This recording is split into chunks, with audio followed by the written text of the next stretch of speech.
Yale Brothers, episode 40.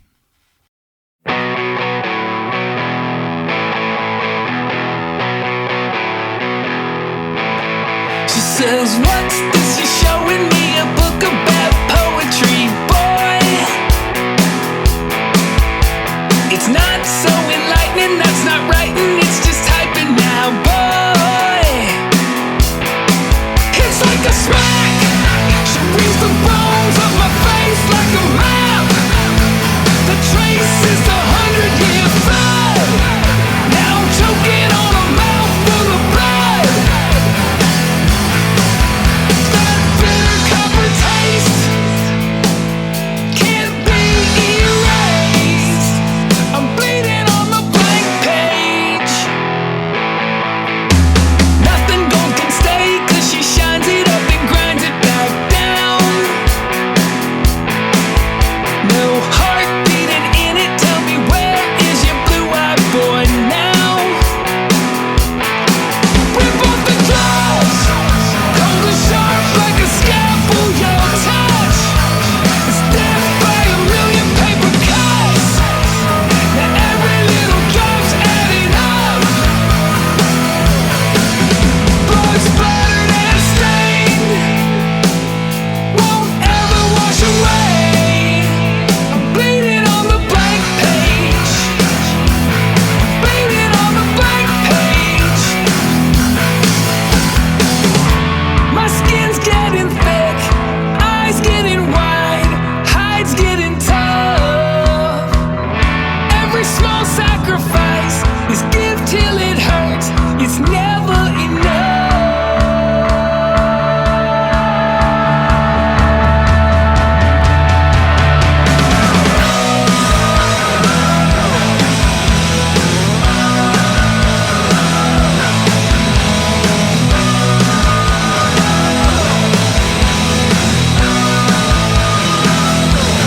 Bleeding on the blank page.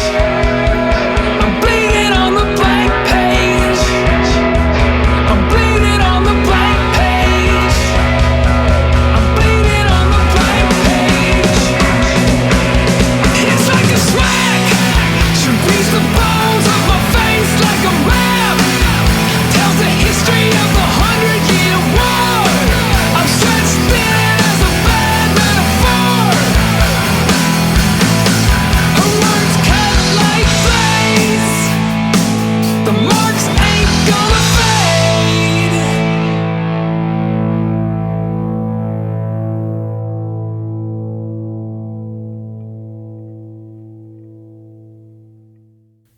Hey everybody, how's it going? My name is Chris, And I'm Roger. and welcome to the 40th episode of the Yale Brothers Show. Nice to be here today. Yeah, it's incredible. Well, it's an exciting day, and Roger will tell you why. We have a special guest on here. Yes, we do, and I'm so happy to have him. But first, what you just heard was a song called Bleeding on the Blank Page, the new single from the band Watershed from their 2020 EP, Extended Player.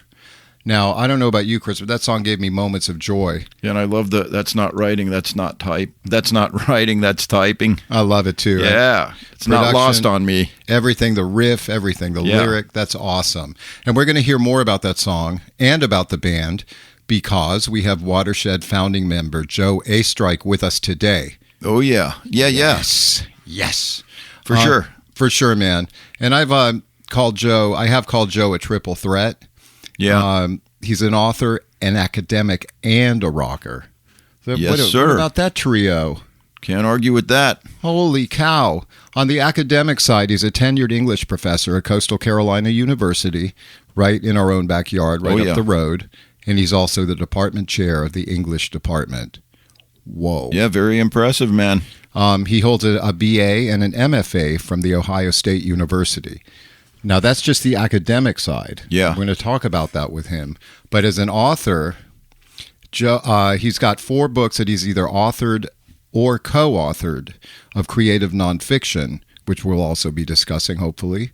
And his work has appeared in Esquire, Creative Nonfiction, Fourth Genre, Sports Illustrated, and more.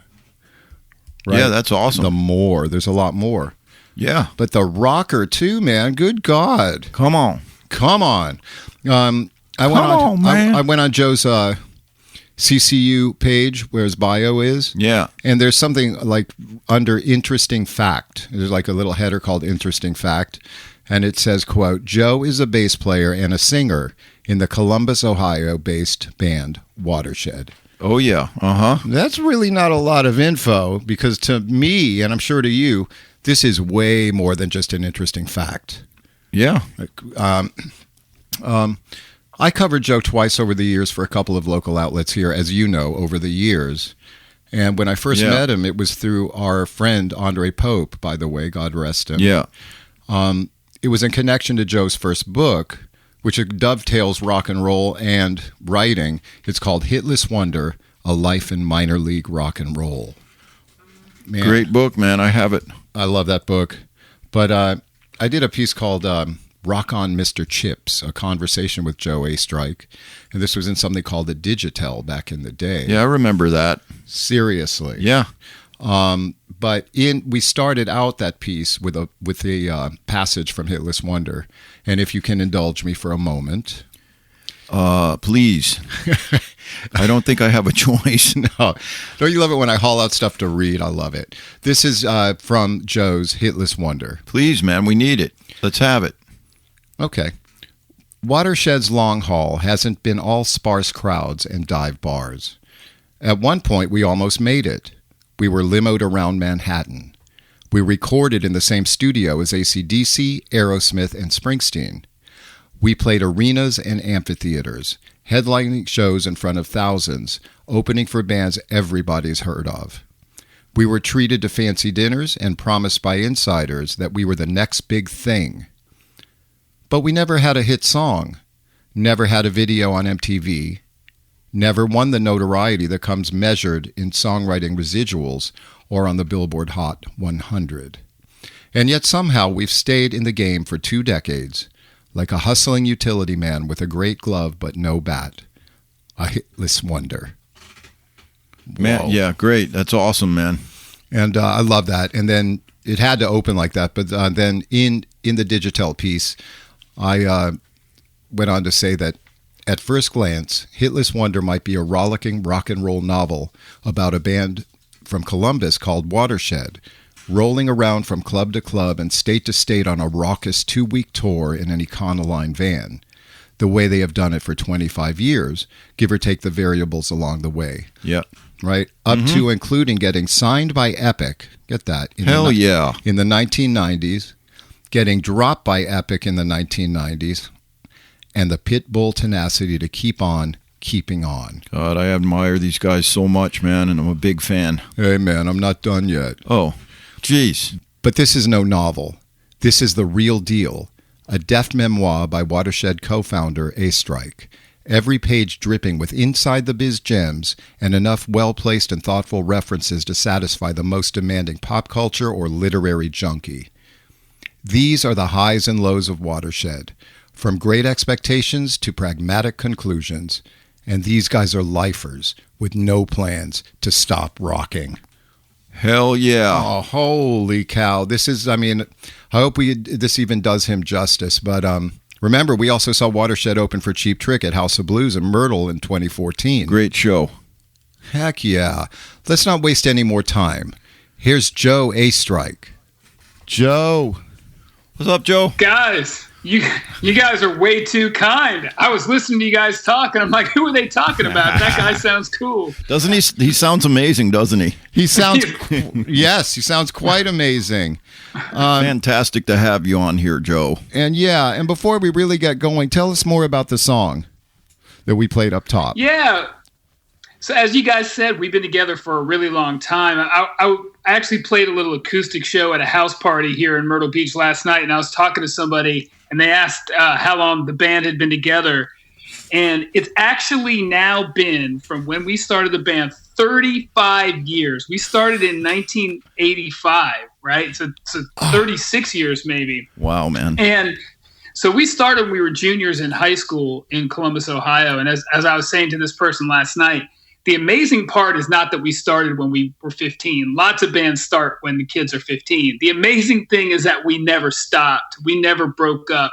We didn't break up when everybody graduated from high school. We didn't break up when the first dude got married or whatever. We just kept right on trucking. And now, 36 years later, still at it. We released a new EP in 2020 called Extended Player. That's a little nod to the Faces, who have an LP called Long Player. Yeah, man. And 4 brand new songs on that album. And one of them, the single, is called Bleeding on the Blank Page. And I like to say it was our attempt to write a Smithereens song that sounded like an AC/DC song. I'll tell you what, man, the energy, it's total rock. It is, but I got to tell man. you, as I said before we started recording, that thing gave me a couple moments of joy. The song and the video, it just spoke to me, and I'm not scared to tell you, I teared up a little bit, smiling. Oh, well, you guys are really nice to say that. It was kind of really lucky that we were even able to get that out.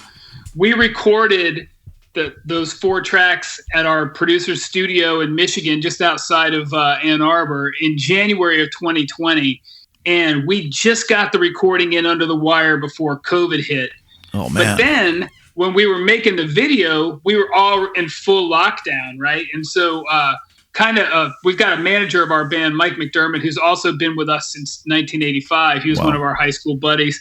And he had the idea of, you know what, let's make the pandemic Zoom world, virtual world work for us in terms of filming a video. We can't get together in real life, so let's film it like a Zoom call. And then, I've got 2 young kids, and they got involved in the video, and my daughter's interrupting me, and it might happen during this podcast, as a matter of fact. I might have a dog coming in here. I might have my son asking me to join him to play Fortnite. That's cool. That's a way to do it. It all kind of worked out. We did the thing of, making lemonade out of lemons. Well, I'll tell you what, it was, I think the video kind of spoke to what we were all going through. And I think it just works, man. It's great. It was beautiful. Yeah. It was beautiful. And we have a lot of ground to cover because you are a triple threat. I'm going to keep saying that. But where do we begin, actually? We know, obviously, you and your wife, Kate Faber Oestreich, are both tenured English professors at Coastal Carolina. You still the department chair? I am, yeah. I'm the department chair for about 2 more months, and then actually starting this fall, I'm going to be working in the dean's office there at Coastal. I'm going to be an associate dean of humanities and fine arts, but I'll still be teaching creative writing classes from time to time. Well, more power to you, Joe. How the hell did you wind up in South Carolina? You guys got to understand real quick that because I'm now going to be one of the deans, that means I'm now the bad guy in every 80s teen movie. Oh yeah. Right. And if you go into the restroom with those wind blowing machines and they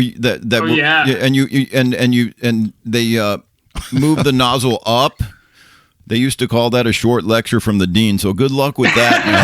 What the hell? Oh, I don't want to see the Yale brothers in any trouble on Coastal's campus. You're going to have to go in front of the dean, my friend. Yes, sir, brother. Duly noted, man. Duly noted. No stink bombs like in middle school. But how I came to South Carolina, the first time we ever came down here was Watershed gigs. I mean, we started the band, like I said, in 1985, but in 1990, we dropped out of Ohio State. We quit college. Our mission was to try to become big rock stars. We bought like a $750 van and we hit the road. Hell yeah. And one of our early places where we kind of caught on was Columbia.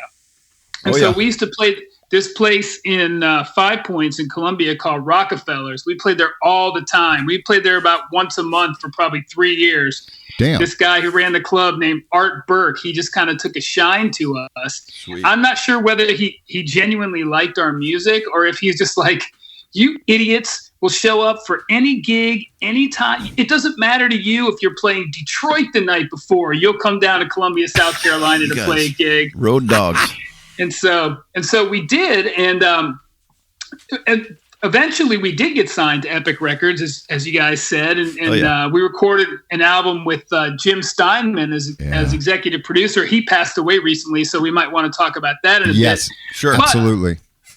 once that album came out, the Epic album, it was called Twister, we went on the road with the Smithereens. And that was the first time I ever set foot in Myrtle Beach, was on that Smithereens tour. We played a place called, I think it was called the Headroom, I want to say. It was up around Restaurant Row. I remember that place, man. This would have been 95. Oh, yeah, I remember it well.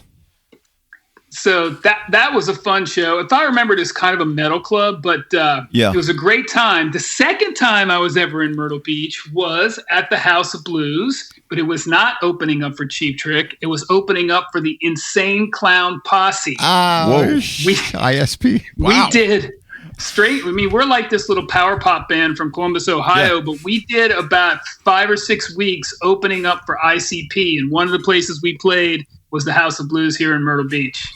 Man, how was that? I mean,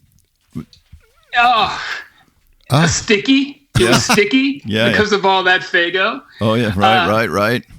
I mean, the way it worked out is that they were on the Great Malenko tour, and one of their opening bands dropped off the bill. And you got to understand, it's a tough gig opening up for ICP because the place is packed with these like 14, 15-year-old juggalos. Yeah. Dropped them off at the gig. Some kind of sound, yeah.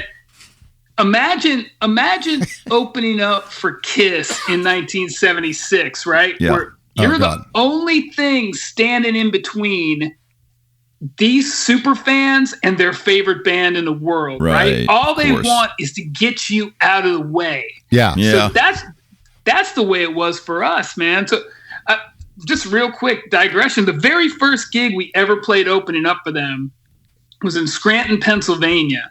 And we were up in the dressing room getting ready to go on, and we're wearing like suits and skinny ties, right? Like we're this power pop band that kind of sounds like Cheap Trick. Yeah. And Nice.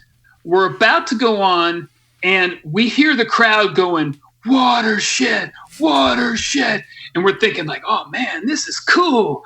These kids know us. I mean, like maybe we got a little airplay in Scranton. This is going to be awesome. Yeah. Uh-oh. So we start making our way down to the stage, and we figure out what they're saying is, "Watershed sucks. Watershed sucks." Oh man. Damn. They were reading the name of the band off of the kick drum. It said Water. So we hadn't yet played a note, and we were already blown off the stage. That sucks. God, what? Oh man, that sounds ridiculous. Stressful. Except it was awesome. Yeah, it was the greatest. I'm totally down with the clown. I hear that's cool. It had to be a hell of an experience, man. Oh my God! So that's your dipping your toe in the water of South Carolina, and now full circle. Yeah. You've lived here for, God, how long have you been at Coastal? Lived here for 13 years now, and what finally brought us down here for good is that my wife and I got jobs at Coastal, and so been here ever since, and now raising 2 kids, native-born South Carolinians. Yeah. Yes. What are their names and ages? Beckett and Ellie. Beckett is 11 and Ellie is 9. Good God, God bless you, man. Yeah, that's awesome. Awesome. It's kind of, is it? I don't know if it's unheard of. It is quite a coup that both of you are there at Coastal as tenured professors. That's yeah, we're pretty lucky. It's hard to get tenure-track jobs in academia, and like not every college professor is on the track that will get them tenure. So we were lucky to both find jobs on that track and then both get tenure as well. So yeah, we're in a good spot, and that's why we're not leaving. Well, that's fantastic. Can we veer off into your specialty, which I'm guessing is creative nonfiction? It is, yeah. Writing about true stuff and trying to present it in a way that is readable and interesting, just like maybe a novel would be. I love it. I was talking to Chris lately. We were trying to define it, creative nonfiction itself. If you can break it down, like the difference, I guess the difference between journalism versus creative nonfiction, and whether or not the two fields are merging in a meaningful way. Does that make sense? Yeah, they're 100% merging now. In the old days, the thing about journalism was, of course, it was supposed to be objective, right? Just the facts. And the voice of the journalist wasn't really supposed to appear in a standard news story. So it was sort of like, it would sound like journalist A or B or C or D, they all sounded the same, and that's sort of by design. But with creative nonfiction, the subjective experience of the writer is not only okay, it's not only allowed, it's the thing, right? So in conventional journalism, a reporter might write a story about, there was a fire in the Carolina forest area. 2 people unfortunately died. There was $178,000 worth of damage or whatever, just sort of factual. But the creative nonfiction writer would approach it something like this. I first smelled the smoke at 2:30 in the morning. The second thing that happened was I heard the voice of my baby in the next room crying.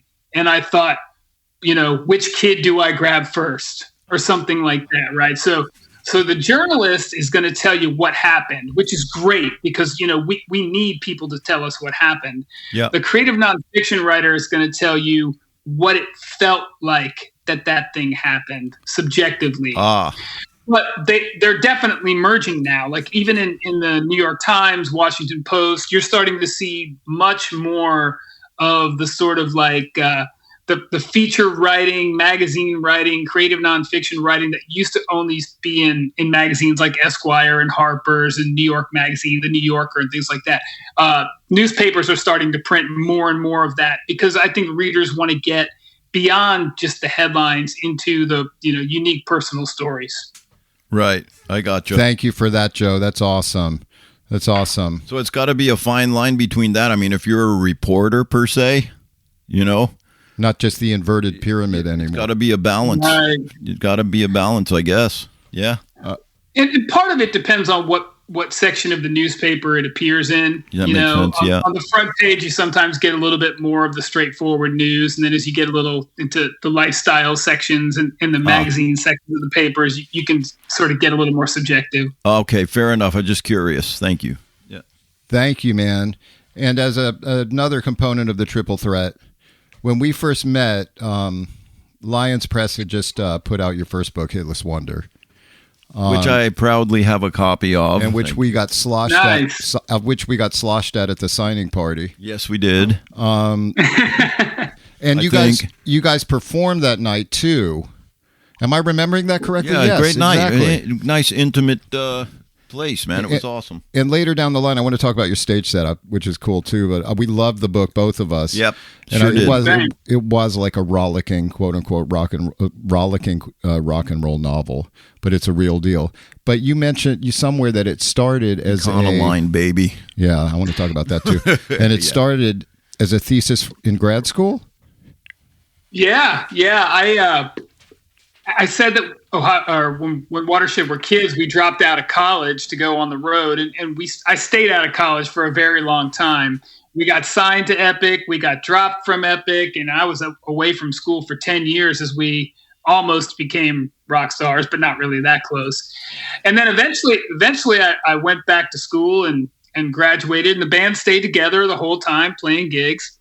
Wow. And my wife, Kate, went to graduate school for English literature. And at this point, I was still I was driving a forklift. I had my undergraduate degree, but I was not in college. And I met some of the people who were in graduate school with her. And some of them were literature people like Kate, but some of them were like budding novelists and poets and things like that.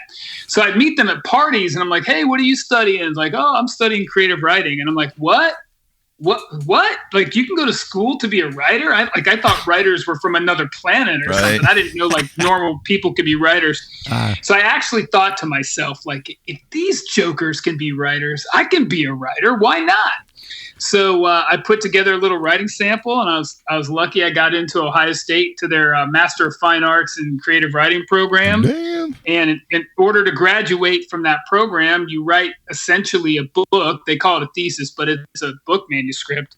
And the first draft of that was what became Hitless Wonder. I will say, though, that the thesis draft is terrible.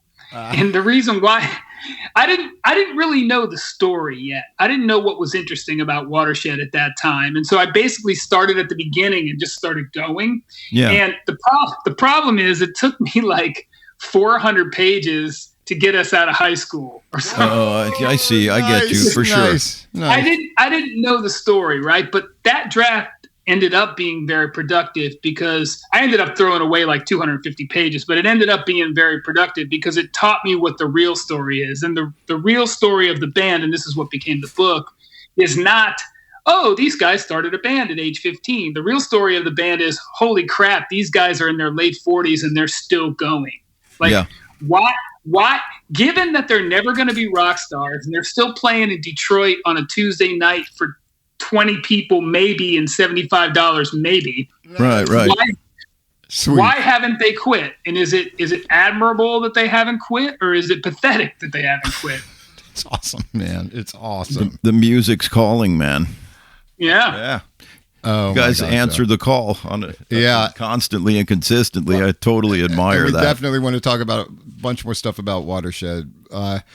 Then you have 4 books out. I'd like to talk about them. I see Lines of Scrimmage, Partisans, which I loved. I still have a visual in my mind about that book, which I only read it once when it came out. And you have one called Waiting to Derail. But let me say, am I correct in keeping this visual in my head of it was pitch dark in some remote part of Mexico, and there was like an oasis, there was a gas station? Yeah. I was sort of going through an early midlife crisis in the days before I went to graduate school, when Watershed was still together, but I was 30-something years old, and I was like driving this forklift and everything, and I'm like, what am I going to do with my life? And so my wife and I, we moved out of our apartment. We put all of our stuff in storage, like just a storage garage. Yeah. We loaded up Watershed's van, and we drove from Ohio to Mexico, and then we stayed in Mexico for 3 months, and we oh my god, how perfect. We essentially paid for our trip by going on timeshare presentations and taking the cash bonus that they would give us, and then using that money to pay for some crappy little dive hotel. Oh yeah. And at one point on that trip, we were in the middle of this Mexican jungle on the Pacific coast in between Mazatlan and this town called Tepic. And we ran out of gas in the middle of the night. Oh, gosh, man. We were super scared because a bunch of people were like, okay, if you're going to drive through Mexico, fine, but don't do it at night, et cetera, et cetera, et cetera. Don't stop. Yeah. Luckily, we made it to a gas station. The gas station's where we actually broke down, and it ended up being a great experience. We spent the night in this gas station, but the next day, this guy, we don't speak Spanish, by the way. Wow. This guy came out, tied a rope to our van, towed us to his shop. His shop was his house. Wow. He parked our van in his front yard and rebuilt our transmission in his front yard. Wow. And another shining example of creative nonfiction right there. Yeah, man, there are a lot of stories for all of us. Right? Just by living life, we all end up having a lot of stories. Man, how gracious. I'm sure that guy was an amazing person, too. Oh, man, he could have taken advantage of us because we only had a certain amount of cash with us, right? Right. Yeah, and so sure. he wrote the number on a piece of paper, and it said 980. And I said to him, dollars? And I was like, oh my God, this dude soaked us. $980? Well, I guess we got to pay it. But it was pesos. Oh my gosh. He rebuilt the whole transmission for $98. That is God bless him. That's oh my God, man. I love it. Wow. Incredible. I like to, and if I ADD a lot about when we're doing these things, Squirrel. But I want to include as much as possible. I'd like to talk about not only like that story, but Partisans, Lines of Scrimmage, and Waiting to Derail. Yeah, the second book was Lines of Scrimmage, and I wrote that with a friend and colleague of mine who teaches at Coastal, Scott Pleasant. Yes. And that's actually about an event that happened here in Horry County. So if there's some kind of old timers that listen to this who are locals, they might remember the 1989 Conway football boycott when nearly all of the black players on the Conway High School football team walked away from the team because they thought the coach at the time made a racist decision in benching a black quarterback in favor of a white quarterback.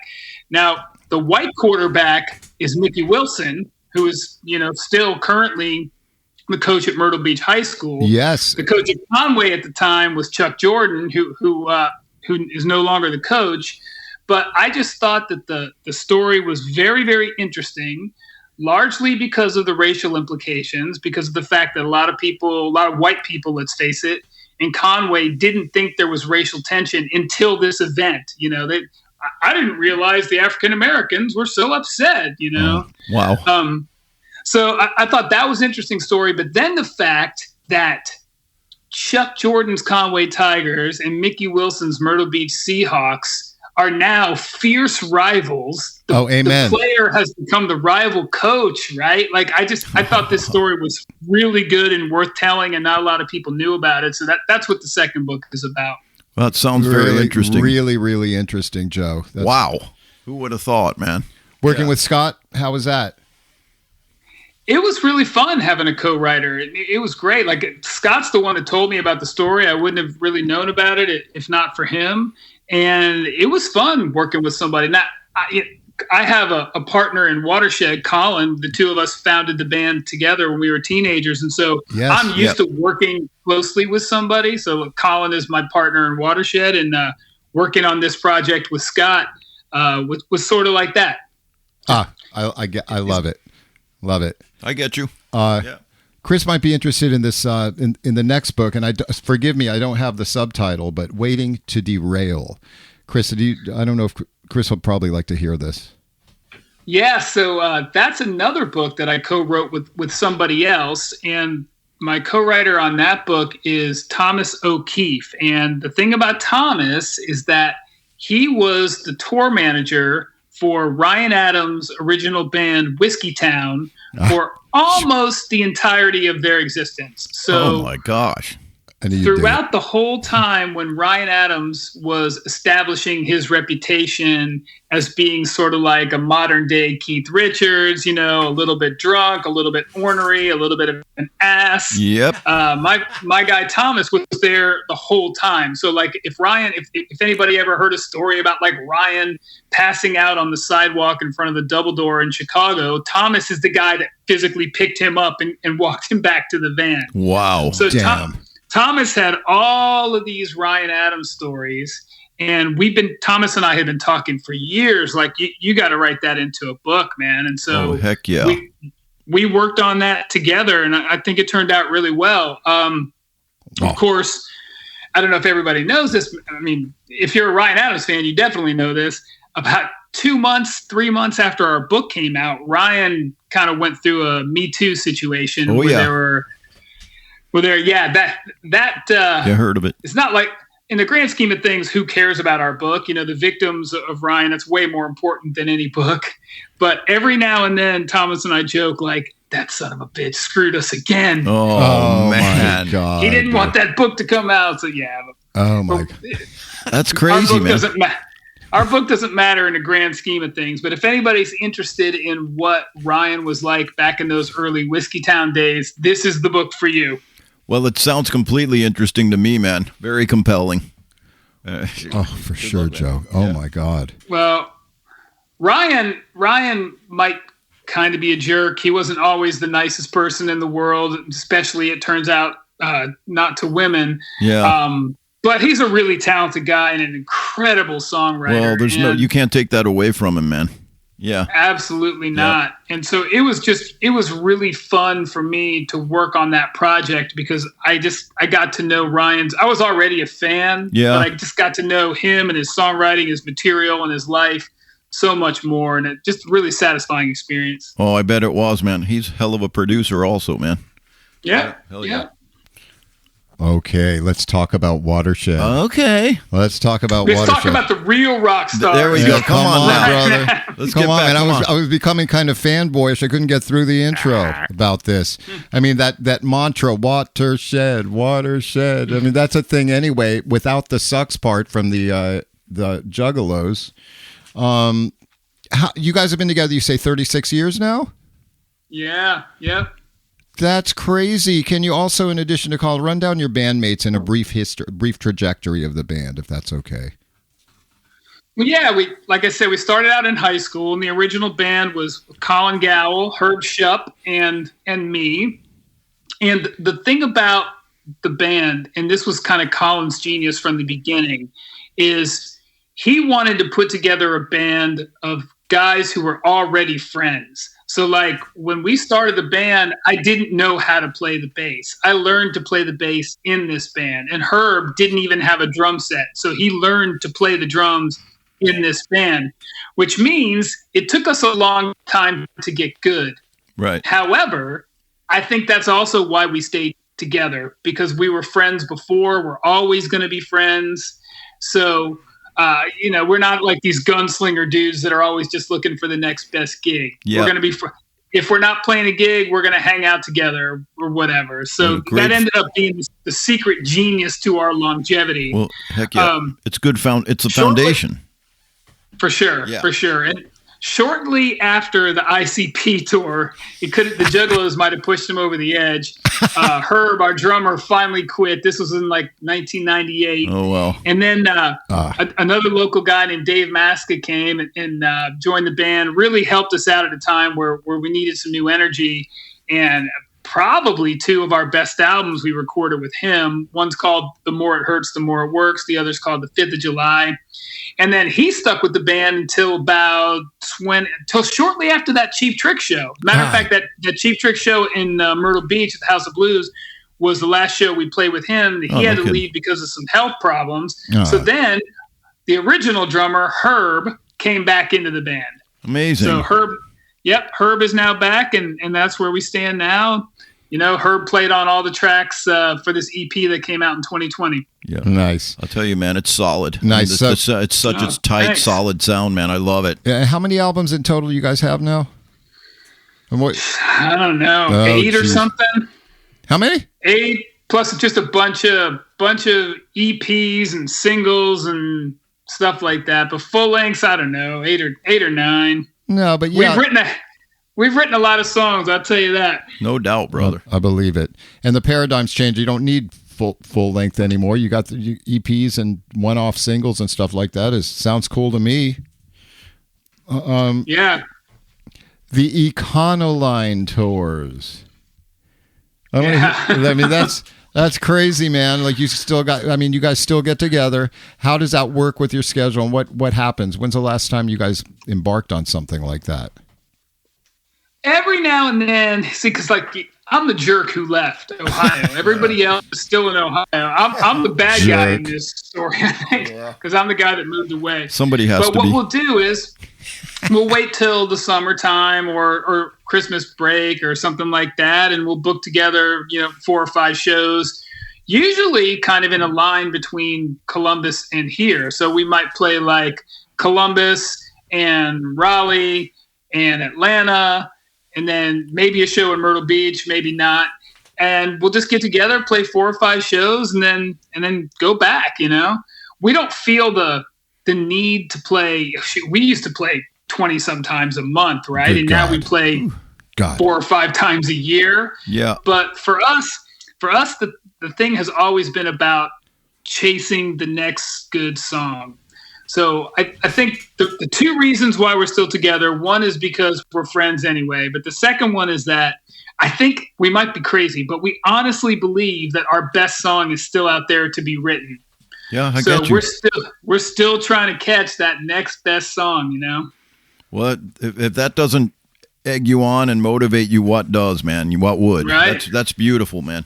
It's just on the horizon. The horizon moves, brother. Yeah. The fact that you guys are still together is awesome. And you guys, is it fair to say you guys enjoy a relationship with Cheap Trick still?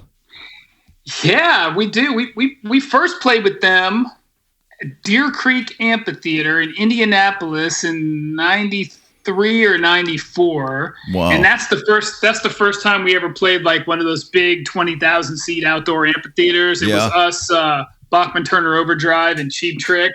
Wow. And see, there would be no Watershed without Cheap Trick.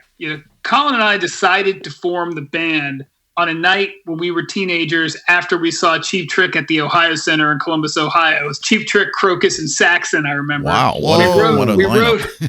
We rode the city bus downtown Columbus, saw the band, were completely blown away. And then basically on the bus on the ride home, Colin said, we're starting a band. And I don't care if you don't know how to play bass. This is what we're doing. Oh, So- that's awesome. You got on the bus. Well, no, this was the wrong kind of bus, the city God. bus. Yeah, That's But- awesome, brother. But the thing is, they're our favorite band. There's no doubt about Yeah. it. And so we really just tried to I mean, we're not trying to copy their sound, but we're trying to copy the idea of a song that is catchy, you can sing along to, but also rocks really hard. That's that idea of power pop. Oh, yeah. And so that's the kind of music we love. We've opened for them a few times. For a while, though, Rick Nielsen only knew us in his mind, he said, as the guys who stole their logo, because we did a version of the Watershed logo that looked like the Cheap Trick logo, where it was typed out and said Watershed. And people, whenever Cheap Trick would play Columbus, people would come to the shows wearing the Watershed version of that shirt. Oh, that's too and awesome. So Rick would be like, "Oh, you're the dudes that stole our logo." Oh, that's too good. But interestingly, you may remember that it took Cheap Trick a really, really long time to get into the Rock and Roll Hall of Fame. Yes. And so Colin from Watershed got really frustrated and angry about this. So he started a band. The name of the band was Why Isn't Cheap Trick in the Rock and Roll Hall of Fame? Dude, I've seen the shirts. I've seen the shirt on one of you guys. The whole point of the band was to play in Cleveland at the Beachland Ballroom the night of the Rock and Roll Hall of Fame induction ceremonies. Oh, my God. And a lot of press came out. There you go. I was gonna ask you. So in all of the Cleveland magazines and everything, there was a big ad taken out in the paper that said, "Why isn't Cheap Trick in the Rock and Roll Hall of Fame?" So that band played all Cheap Trick covers, played in Cleveland the night of the induction ceremony, and they did it, 3 or 4 years in a row, and then finally Cheap Trick actually did get into the Rock and Roll Hall of Fame. So the reason to exist for the band is kind of over now. But How cool. it's fair to say that they're our heroes, I think. But getting the chance to open up with them the few times we have, and here in Myrtle Beach, of course, was just really, really awesome. Yeah, How we did it enjoyed happen? How did it happen to the House of Blues gig? I mean, it seemed like a shoe-in for you guys. Well, yeah, I'm here, and just coincidentally, we're really good friends with their sound man, Bill Cozy. He's been with them for a long time, but we knew him before he was Cheap Trick's sound man. He played with an incredible band from Detroit called Speedball. And you know how I said Columbia, South Carolina was one of those places where we caught on kind of early in like 1990? Detroit was another one of those. Okay. So we have a lot of friends in Detroit. We were friends with this guy, Bill Cozy, and he gets the job as Cheap Trick's front of house sound guy. He's been with them for like 20 some years now. But we put a call into Bill and said, "Hey man, your boys are playing Myrtle Beach. Joe's right there. Could we do it?" And some folks made it happen. I think, man, excellent. What a great show. Oh my God! What an a show opportunity. it was! What a show it was! Speaking of openers, we saw Kiss at the LA Forum when they were in the middle of recording Kiss Alive 2. Yeah. And Cheap Trick Oh, opened. and I want to hear that story. That's crazy. Well, I just wanted to say, Cheap Trick opened for them. It was. And I didn't know who Cheap Trick was, but I heard him. I said, "Holy crap, these guys are awesome, man!" It got so weird. We were going to a little acting school at the time, and the older kids, They were hip to after Cheap the Trick. show, after like a couple days after the show, when we went to the next class, we were all like totally gaga over Kiss. Of course. And then we didn't really know Cheap Trick because Budokan hadn't come out for one thing, and they kind of like. What's the word? They were more about Cheap Trick. Oh yeah, they They were poo-pooed way Kiss, of more course. about Cheap Trick than we could ever have been about. We didn't Kiss. know the band. No, Yeah, they we were didn't all know the over it, band. man. But yeah, I thought that was it was great to see them. That was awesome. I just want to tell you that we saw that. I hope those kids are happy. Yeah, I hope they are too. yeah, Oh man. my God! But that was an incredible show. Yep. I can't even imagine seeing Kiss in those days. Oh, it was fantastic. It was fantastic. It was weird. Do you still have your "I was there"? No, pin I and don't. all that? I don't. That's So, that's crazy. Yeah. So what about? I knew that you worked with. I'm not. I'm sorry. my I'm God, going off he's the digressing reservation. we're getting there, but I want to. He's got it already. Never mind. This is a little bit anal of me to have little notes here. I'm not going to interrupt his maybe flow here. keeps it from being as organic as it can be, guys. Go for it, man. But, as this podcast is Hollywood centric, it's about growing up in Hollywood and whatnot. You spent some time in Hollywood. Any impressions or stories that stand out that stood the test of time from your stay there? Yeah. So most of our touring was on the East Coast just because gigs are closer together. Once you get west of the Mississippi, it gets really expensive to drive from, Salt Lake City to Boise or something like that. But, sure. But on that Smithereens tour, we went out and it went all the way. First date was in D.C. and it stopped by Myrtle Beach. Then it went all the way out to Los Angeles. And we had a gig at the House of Blues on Sunset Strip. Oh, yeah. I remember. And literally across the street was the Hyatt House Hotel, the Riot Hyatt. Continental Riot House. And exactly right. We saw Little Richard was living there at the time. We saw him in the elevator. So we ended up spending, I think, 4 or 5 nights at the Hyatt House. Yes. And it was just I can't believe we packed this much stuff into 4 or 5 nights. Like, we went to Barney's Beanery and there's Quentin Tarantino sitting right there in the booth, That's amazing. Our album just happened to be in the jukebox there. And it was like, oh my God, like this is at Barney's. This is where we thought, this is where we thought like this might actually happen. Man, dude, that is awesome. Yeah, go ahead. Well, I was going to say, man, I listened to a lot of music on that jukebox, but go ahead. This is where we thought, maybe this is going to work out here on Epic and we might actually become rock stars a little bit. But we played the gig at the House of Blues, and I just remember how cool and classy that operation is. Like, that night, I saw Dan Aykroyd dressed in a tuxedo take out the garbage. I watched him put a bag of garbage over his shoulder and walk it out to the dumpster wearing a tuxedo. I'm like, man, that dude is Dan Aykroyd doesn't have to do that. What's he even doing here? And so, God, that's nice to hear. So that night, the Smithereens needed to use the extra dressing room for some sort of meet and greet or something like that. And so the House of Blues guys were like, Watershed, we feel so bad. We don't have a spot for you. You know what? We rented out an extra room at the Hyatt House, and you guys can just have that as your dressing room. Wow. So we ended up having a big party in the extra room at the Hyatt House. And like the Smithereens guys came over, tons of people just walked across the street. We threw a big party. Man. We were just being idiots. We filled up a bunch of condoms with water and made water balloons we're throwing out into the put it this way, by Hyatt House standards, this is all very tame. Yeah, it's not a TV set out the window. Yeah, exactly. Man. But then Watershed balloons. The next day, we were supposed to go meet all of the West Coast Sony people at their offices in Santa Monica. We didn't get much sleep that night. Right. And we probably smelled like we were still drunk when we showed up there in the morning. I guess. Rock and rollers. Exactly. I just remember one of the guys, we were in the elevator at the Sony office, and I just remember one of the guys going, have you guys been drinking already? And I thought, we're such Midwestern Richie Cunningham dudes that I felt really guilty about it. And then I thought, you know what? We're the rock stars here. There you go. Come on, dude. Yes, we've been drinking. Yeah. We never stopped, buddy. It's rock and roll. I love it. What a story, man. Oh my God, Joe. Incredible. So how'd it go? I mean, it was a successful meeting. What went on? No, they dropped us. They dropped us 3 weeks later. I'm so sorry, brother, but you were on Epic, man. That's a feather in the cap.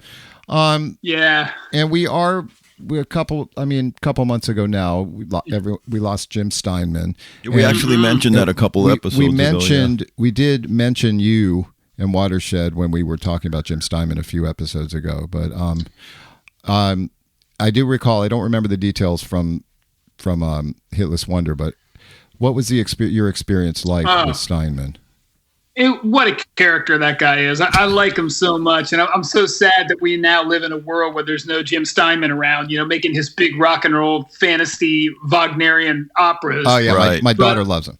But the whole reason we got signed is because of Jim Steinman. This is a long story. I'll try to make it quick. But, when you're trying to get a record deal, you just sort of desperately stuff envelopes with your cassette tape or your CD and your bio, and you just send it out all over the place like Shotgun. seeds in the wind. Yeah. Most of the time, it never takes. Right. But we knew that one of our classmates had a dad who was friends with a guy who used to run sound for Kiss. Like, that's how shaky the connection was. Well, that's how it always goes, man.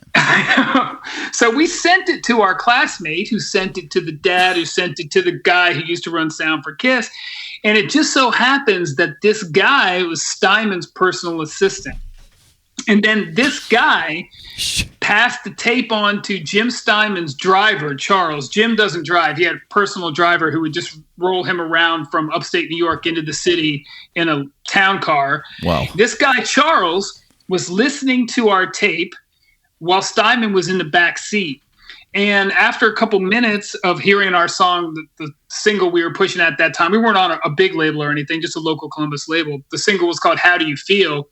And after a couple minutes, Steinman said, stop this, stop this, stop this, and asked the driver, what is this? What are we listening to?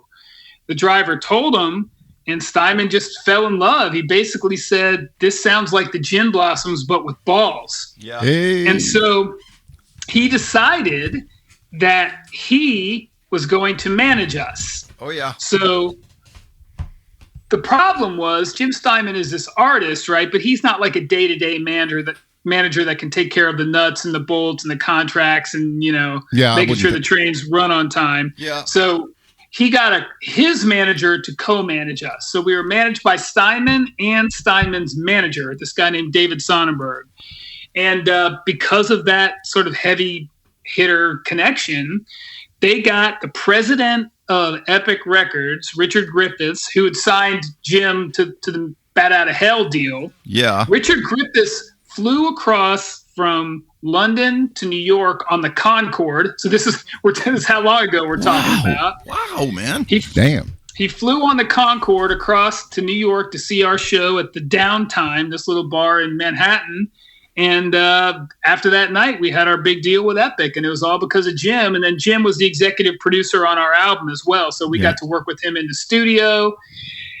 Recently, the dudes from Def Leppard sort of badmouthed Steinman a little bit. This was before he died. And they talked about, he wasn't a great producer, and all he wanted to do is to go out to dinner. I can confirm the second one. Yeah, okay. We went out to dinner a couple times with Jim Steinman, and I know what that's like. And the Joe Elliott from Def Leppard story is right on the money about what dinner with Steinman was like. Yeah. But we heard from Steinman himself 25 years ago what the Def Leppard story was. Oh, and I disagree with Def Leppard's take on that story. Well, fair enough, man. Hell yeah. The Jim Steinman take on that story. The Jim Steinman take on that story is that he with Def Leppard and basically said, "Hey guys, let's hear your tunes." And they were like, "What?" It's like, well, your new songs. Let's hear them. And they basically said, "We don't do anything until Mutt Lange tells us what to do." So we don't really have any songs. Oh, you gotta be kidding me, man. So that's the Jim Steinman take on it. I believe that. That's absurd, man. I love it. I believe it, man. God, thank you. You've been so gracious, brother. I mean, this isn't a kiss off right now, but I just want to, you know what I mean? I'm the only one of you guys. I don't think you, I mean, you got a family going on. I have to go to work in just a little while. I know, man.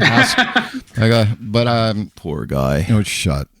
I got two for you. I asked you this before, but I want to ask you now through the lens of now instead back then. What are typical reactions from your students when they find out about Watershed, and if they read Hitless Wonder, or how do you still, is it make it a requirement? Yeah, that's what I asked him before. Yeah, that's what I asked him before, man. Go ahead. I'll teach you kids how to write. Yeah. Every now and then I'll say something like I used to be in a band or whatever, but I don't push it very hard because the last thing I want to be is like that old timer dude who's like, let me tell you about my glory days. You kids ever heard of the Concord? Yeah. That's the worst. I filled That's up the condoms worst. with water. Yeah, exactly. Yeah, I get it. You guys know who Jim Steinman is? Like, Oh my! it's just- You know what's funny Whoa. about one more thing about Steinman? My daughter moved to Brooklyn. She was working in the city, and she had seen Battle to Hell a couple times, and she's totally enamored. She's 27, but still, it's totally enamored with the whole thing. Jim Steinman, Meatloaf, all that. So. Yeah, I thought of you immediately when I did. found out that he died. We man. both did, man. Of course. that guy's incredible, man. I bet, Watershed, I guarantee, I know this for sure. He's been at it since before we were born. Damn. Watershed has written more songs than Jim Steinman. He's Yeah. probably only written like 50 songs, Yeah. but like 35 of them are massive platinum selling hits that everybody can sing. It's unbelievable. Go figure, it's man. incredible. It is what a track record, dude. Yeah. My God, I love it. The stage setup is interesting to me. I'm not a guitar guy, but I mean, remember you saw that what Colin had is his 412 aiming toward him. Yeah, from you the guys side, had like you a had side. you Yeah. had 412s facing in. I don't know Do if you that's guys do that. how's that stage set up? Yeah, so when we play with two guitar players, every now and then we bring along a second guitar player. But even when when it's just a 3-piece, everybody side washes. Mm-hmm. And the reason why we do that is because we like to have a pretty loud stage. Yeah. And when we were on Epic, our sound guy we used to have our amps facing forward, and our sound guy said to Colin, "Here's the problem, Colin. When you're not singing, your vocal mic is picking up your guitar amp, and it sounds really good and really loud, and then you stand in front of it to sing, and the volume goes down." Oh Yep. man. Yep. of Plus- course. Yep. Plus, he's like, "You guys are blasting the audience right now because we're playing pretty small clubs." Yeah. And he's like, the people are getting hammered Yeah. by the sound of your guitar. Like, why don't you sidewash it and let the PA do a little bit more of the work in the Yeah. room? Nice. And so That's a good that's just idea. kind of become our trademark ever since. Yeah, it looks The cool too. problem, the problem with it is, though, it is really hard for us to hear our vocals because it is Oh, yeah, I so guess. loud on stage. And so we're like, sound guy, can we get a little more? Oh. We're like every sound guy's worst nightmare in the sense, and best customer. So worst nightmare in the sense that I'll be like, can we get a little bit more vocal? But then best customer in the sense that when he says no, I'm like, whatever, fuck it. The Beatles never had monitors. No, that does suck. I mean, just thinking Hendrix about never that. had monitors. Oh, my that's God. funny, man. Oh my gosh, you guys, that's amazing. Dude. I really appreciate you being here today, Joe. I want to ask you, what's next for Watershed? What's next for Joe? Any writing? Well, we've got for Watershed, we've got about 8 songs that are already started, basic tracks done. Our plan is to go up back with our producer Tim Patalan, who's a genius, by the way. He's best known for producing the band Sponge from Detroit. He got a gold record for that, but he's cool. truly a genius. We're going to go up in his studio right outside of Ann Arbor here in June and try to finish up these 8 songs. Hopefully have a new album out end of this year or next year. Sweet. And then as far as the writing goes, I'm working on a novel right now. I have not written fiction. I've written short stories, but I have not written a book-length piece of fiction. So I'm working on a novel and chipping away at that and see how that goes. Well, man, I wish you all the best, Joe. That sounds like you got a lot of good things going on. Yeah, more power to you, man. And you guys do too, man. It's a pleasure to be here with the legendary Yale brothers. oh my God, our Well, regards thanks to for coming Kate on. and all the best to the family. And I'm not looking at you now. I am. All the best to you, brother. It's good to see you. I know we don't talk Thanks, guys. that much, but it's funny how you just pick up where we left off. I think it's Yeah. awesome. Great to catch Always up. great to talk to you guys. All right, Hopefully we'll thank see you. you around town soon. Absolutely, man. Take it easy, brother. Bye. Well, how about that? I love that guy. Joe is so cool, I'm man. so glad he took the time to do it. Oh, me too, dude. That's awesome. What a chat. What stories he has. Yes, it was awesome. Well, thanks to Joe for being on the episode 40 of the Yale Brothers podcast. Episode 40 already. Yep. That's crazy. Lots more to come, and I'd like to do a shout out to my grandson Elijah. I know you're listening, buddy. Hi, Elijah. Love you, buddy. Love you guys. I'm out of here. All right, this is the Yale Brothers, and I'm Chris. And I'm Roger. And YaleBrothers@gmail.com. And one more thing, rock and roll.